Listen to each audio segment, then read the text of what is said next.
আসসালামু আলাইকুম ওয়া রাহমাতুল্লাহি ওয়া বারাকাতুহু। আমি নিলয় পারভেজ, এনপি। একজন মানবাধিকার কর্মী হিসেবে কিছু কথা বলবো আমাদের দেশের চলমান ছাত্র আন্দোলন নিয়ে এবং রাজনৈতিক প্রেক্ষাপট নিয়ে। বর্তমান যে প্রেক্ষাপট সৃষ্টি হয়েছে, এটা ছাত্রদের উপরে আমি মনে করি জুলুম করা হচ্ছে। কারণ হচ্ছে, একজন ছাত্রছাত্রী তারা তাদের জায়গা থেকে যে কোনো আন্দোলন করতে পারে তাদের দাবি আদায়ের জন্য। এটা এখন থেকে নয়, এখন থেকে 50 বছর আগেও হয়েছে, 30 বছর আগেও হয়েছে। তো সেটা তখন হয়েছে 50 বছর আগে, যখন ভাষা আন্দোলনের যে বিষয়টা ছিল, 50 বছর 60 বছর আগে যখন এই ভাষা আন্দোলনের বিষয়গুলো নিয়ে ছাত্ররা অগ্রসর হয়েছে, স্বাধীনতা আন্দোলনের জন্য যখন ছাত্ররা অগ্রসর হয়েছে, তখন ছাত্রদের অ্যাপ্রিসিয়েট করা হয়েছে। আর এখন তারা একটা দাবি নিয়ে অগ্রসর হচ্ছে। সে দাবিটা আমি মনে করি আমার জায়গা থেকে নৈতিক একটা দাবি। কারণ কোটা যে ব্যাপারটা হচ্ছে, সেটা হচ্ছে কোটা ব্যাপারটা থাকবে কাদের জন্য? বিশেষ বিবেচনায় যারা থাকবে, দুস্থ যারা থাকবে, দুস্থদের জন্য কোটা থাকবে। এবং তারা যাতে করে মেধা মনোনয়নের বিকাশ ঘটিয়ে তারা ওই বিশেষ কোটায় শারীরিক প্রতিবন্ধকতা কাটিয়েও যেন তারা স্থান পায়। এই জন্য আমি মনে করি, একজন মানবাধিকার কর্মী হিসেবে আমি মনে করি যে একজন অচল মানুষ, তার ব্রেইন অ্যাক্টিভ আছে বাট সে অচল আছে, এই ধরনের মানুষের জন্য একটা কোটা ব্যবস্থা থাকা দরকার, যাতে করে তারা সরকারি চাকরিতে স্থান পায় এবং তার একটা যোগ্য জায়গা পায়। কিন্তু বাংলাদেশে অনেক বছর যাবতই আমরা দেখছি যে মুক্তিযোদ্ধা কোটা, এবং আমরা সবচেয়ে অবাক একটা বিষয় যে দেশ স্বাধীন হয়েছে 53 বছর হয়ে গেছে, অথচ এখন পর্যন্ত নতুন নতুন মুক্তিযোদ্ধা তৈরি হচ্ছে বাংলাদেশের মানচিত্রে। তো এই এত মুক্তিযোদ্ধা এবং তাদের সন্তান, নাতি পুতি, তাদের যে সুযোগ সুবিধাটা আছে, এই সুযোগ সুবিধাটা দিতে গিয়ে যারা প্রকৃত মেধাবী এবং মেধা মনোনয়ন নিয়ে যারা কাজ করে এবং যারা পড়াশোনা করে সামনে অগ্রসর হয়, তারা কিন্তু এই কোটার জন্য তারা তাদের জায়গাটা পাচ্ছে না।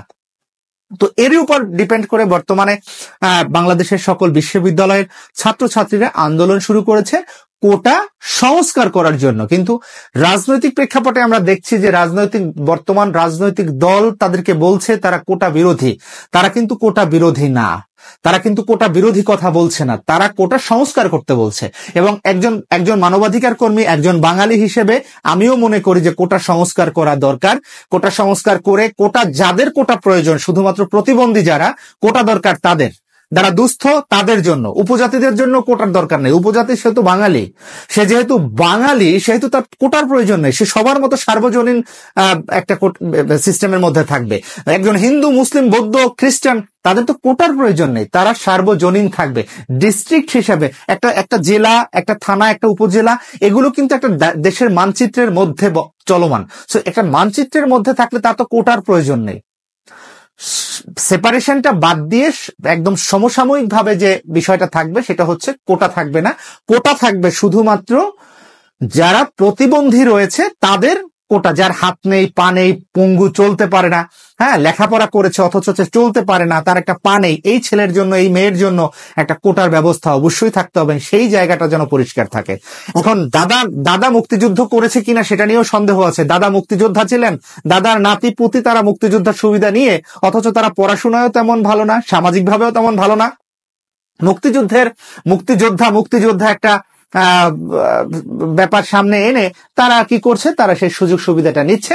প্রয়োজনে যারা প্রয়োজনীয়, যাদের প্রয়োজন, তারা তাদের এই সুবিধাটা নেওয়ার কারণে বঞ্চিত হচ্ছে। তো এখন আমার একটা ছোট্ট কথা, সেটা হচ্ছে যে যারা স্বাধীনতা যুদ্ধে অংশগ্রহণ করেছে, যারা দেশটাকে হানাদার মুক্ত করার জন্য যুদ্ধ করেছে, প্রাণ দিয়েছে, তারা কি আসলে এই কোটার জন্য যুদ্ধ করেছিল, না এই মানচিত্রটাকে রক্ষা করার জন্য যুদ্ধ করেছিল?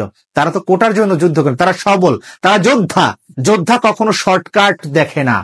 তো যোদ্ধাদের পরবর্তী প্রজন্মকে কেন সরকার শর্টকাট দেখাচ্ছে, এই প্রশ্ন আমার থাকতেই পারে, এই প্রশ্ন জাতির কাছে থাকতে পারে, এই প্রশ্ন সরকারের কাছে থাকতে পারে।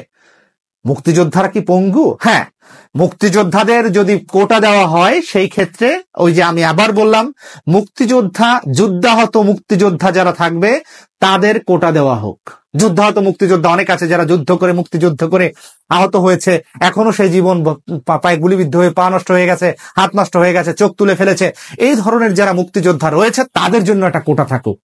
ওভারঅল সর্বোপরি যে কথাটা থাকবে সেটা হচ্ছে প্রতিবন্ধকতা যার থাকবে কোটা তার জন্য বরাদ্দ থাকুক। আজ ছাত্রছাত্রীরা আন্দোলন করছে, এখানে আপনারা যারা করছেন ছাত্রছাত্রীকেই আপনারা ডিভাইডেড করে দিচ্ছেন। এখানে একই ছাত্রছাত্রী, একই বিশ্ববিদ্যালয়ের ছাত্রছাত্রী, আপনারা সেখানে ছাত্রলীগ, যুবলীগ, ছাত্রলীগ ধরেন, ছাত্র যেহেতু ছাত্রলীগ এবং ছাত্র এই দুইটা বিষয় যে এখন এই বিভক্ত হয়ে গেল, এই দুইটা বিষয় যে বিভক্ত করে দেওয়া হলো রাজনৈতিক প্ররোচনায়, এটা কি ঠিক হচ্ছে জাতির জন্য? দেশের শিক্ষা ব্যবস্থা প্রশ্নবিদ্ধ, দেশের আইন ব্যবস্থা প্রশ্নবিদ্ধ, দেশের সব থেকে গুরুত্বপূর্ণ সরকারি আমলাতন্ত্র পিএসসি, সেখানে দুর্নীতির কোনো শেষ নাই এই বাংলাদেশে। তো আমাদের এখানে সেখানে যেখানে আপনি যেখানেই যাবেন, যেদিকেই তাকাবেন, বাংলাদেশে তো দুর্নীতি। তার মধ্যে ছাত্রদের ছাত্রছাত্রী একটা ছোট্ট আন্দোলন করছে, তাদের একটা ছোট্ট চাওয়া, সেটা হচ্ছে কোটা আন্দোলন সংস্কার করা। কিন্তু সরকার দলীয় লোকজন তাদেরকে ব্লেম দিচ্ছেন, তারা কোটা বন্ধ করতে চায় না। তারা কোটা বন্ধ করার জন্য কোটাটাকে তারা সীমাবদ্ধ করার চেষ্টা করছে, যাতে করে মেধাবীরা জায়গা পায়। এদেশে অনেক মেধাবী আছে যারা চাকরি করতে পারছে না, চাকরি পাচ্ছে না, শ্রমবাজারে তাদের কোনো স্থান হচ্ছে না। বাবার অনেক টাকা নেই যে বিদেশে পাঠিয়ে তাকে অন্য একটা ক্যারিয়ার দিবে, অন্য একটা ক্যারিয়ার অন্যভাবে তৈরি করে দিবে, সেই সুযোগ সুবিধাও আমাদের দেশে নেই। তো সেই ক্ষেত্রে তারা কি ছোট্ট একটা দাবি করেছে, কোটা সংস্কার করা। আমি একজন মানবাধিকার কর্মী হিসেবে, একটা মানবাধিকার প্রতিষ্ঠানের চেয়ারম্যান হিসেবে, একজন আন্তর্জাতিক মানবাধিকার কর্মী হিসেবে আমিও জোর বিরোধিতা করছি যে কোটা হোক যারা প্রাপ্য তাদের জন্য। আর কোটা আন্দোলনরত ছাত্রছাত্রীদের মধ্যে আজকে যারা রাজনৈতিক প্রতিহিংসা সৃষ্টি করছেন, যারা আজকে এখানে দলীয়করণ করছেন, ছাত্র তার একটাই পরিচয় থাকবে, ছাত্র। আমি এই ব্যাপারে সব সময়ের জন্য স্বচ্ছ। ছাত্রের পরিচয় থাকবে, সে হচ্ছে ছাত্র। সে কোনো দলের নয়, সে কোনো লীগের নয়, সে কোনো গ্রুপের নয়, তার একটাই পরিচয় থাকবে, সে ছাত্র। তার সম্পর্ক বইয়ের সাথে, এবং এই বইটাকে সে পড়ে জ্ঞান অর্জন করে সে সামনের দিনগুলোকে জাতিকে নতুন করে শেখাবে। এটাই একজন ছাত্রের কাছে আমাদের প্রাপ্য।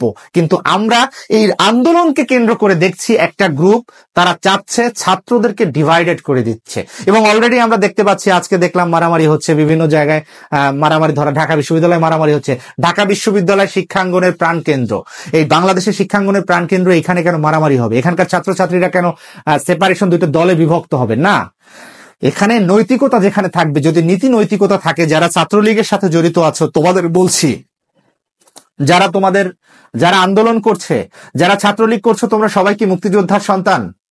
তোমরা যে ছাত্রলীগ করে আজকে যে তুমি তোমার ভাইকে আক্রমণ করছো, তোমার বোনকে আক্রমণ করছো, কেন করছো? কিসের জন্য করছো? কাল যে তোমাকে কি তোমার দল থেকে তোমাকে তোমার ক্যারিয়ারে নিশ্চয়তা দেওয়া হয়েছে, এই জন্য করছো? আদৌ কি তোমার যে ক্যারিয়ারের নিশ্চয়তা তোমাকে দেওয়া হয়েছে, তুমি সেটা পাবে? দেশের পরিস্থিতি চেয়ে দেখেছো? তো সেইখানে তোমার যে ভাই বোন যে আন্দোলনটা করছে, এই আন্দোলনটার বিরুদ্ধে তুমি তার বিরুদ্ধে কি করে লাঠি উঠাও?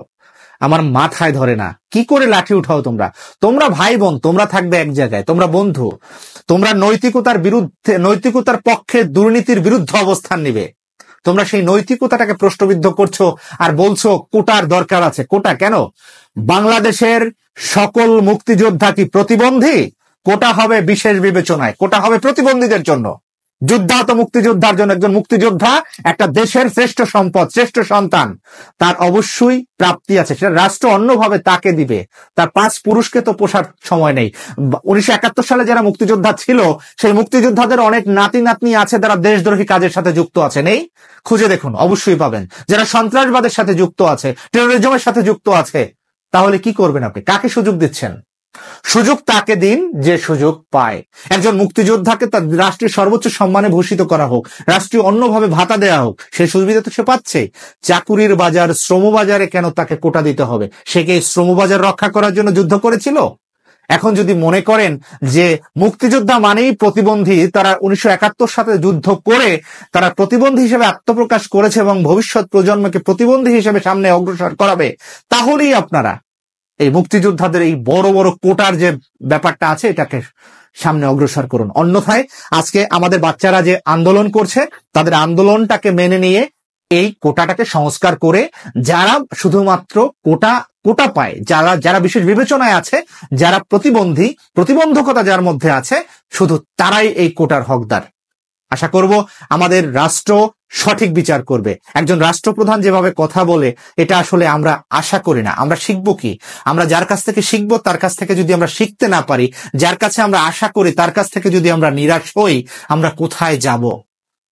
আসলে কি আমরা প্রশ্নবিদ্ধ হচ্ছি না? পুরো জাতিটা প্রশ্নবিদ্ধ হচ্ছে, পুরো জাতি প্রশ্নবিদ্ধ হচ্ছে।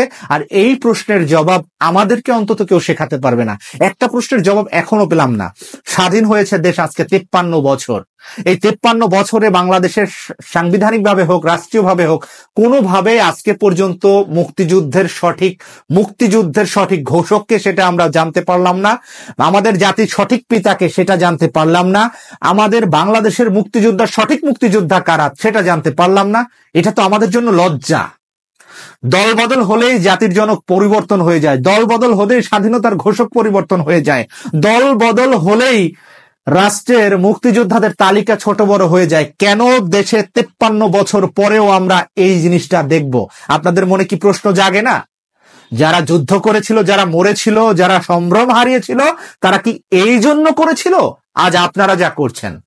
জাতির কাছে প্রশ্ন আমার, জাতি হিসেবে যদি আপনার কাছে উত্তর থাকে আমাকে শিখিয়ে দিন, আমি শিখতে চাই আপনার কাছে। ভালো থাকবেন, সত্যের পক্ষে অবস্থান নিবেন, সত্যকে জয়যুক্ত করবেন, সত্যের পাশে দাঁড়াবেন, সত্য বলতে বুক পেতে দিবেন। তাহলেই নিজেকে বাঙালি হিসেবে পরিচয় দিতে স্বাচ্ছন্দ্য বোধ করবেন। বাঙালি জাতি যুদ্ধের জাতি, বাঙালি জাতি প্রতিবাদী জাতি। এই জাতি সব সময়ের জন্য অন্যায় প্রতিবাদ করেছে ওপেনে। অতএব বাঙালি হিসেবে সেই জায়গাটায় নিজেকে প্রতিষ্ঠিত করুন। স্বাধীনতার 50-53 বছর পরে আপনাকে রাজাকার হিসেবে নিজেকে কেউ বলবে, সেটাও একজন রাষ্ট্রের সর্বোচ্চ আসনে বসে, এটা কিন্তু ভাবা যায় না। ভালো থাকবেন, সঠিক ভাববেন এবং ভালো রাখবেন। আসসালামু আলাইকুম।